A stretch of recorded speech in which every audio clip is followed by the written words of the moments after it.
या जोशी परिवार फॅमिली आहे, लेले आणि मोने हे नातेवाईकच होते आणि 3 फॅमिलीज गेल्या होत्या आणि त्यांच्या समोरचं सगळे घटनाक्रम त्यांच्या तोंडून ऐकल्यानंतर खरं म्हणजे शहारे अंगावर उभे राहतात. त्यांच्या समोरच त्यांच्या घरातले करते त्यांनी गमावले. ही मोठी दुःखद घटना आणि दुर्दैवी घटना.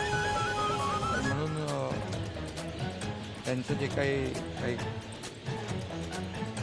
मुलांचं शिक्षणाचा विषय असेल किंवा ते आमचा राजेश कदम त्याच्या परिवारातलेच लोक आहेत सगळे. त्यामुळे शेवटी हे आपल्या परिवारातले लोक आहेत आणि त्यांना जेवढं काही सहकार्य करता येईल आणि त्यांच्या ज्या काही अडचणी आहेत त्याचा बोलणं मला योग्य वाटत नाही. परंतु एक कुटुंबातले आणि परिवारातलेच आमच्या फॅमिलीज आहेत असं करून आम्ही त्यांच्यासोबत आहोत. त्याच्या दुःखात देखील सहभागी आहोत.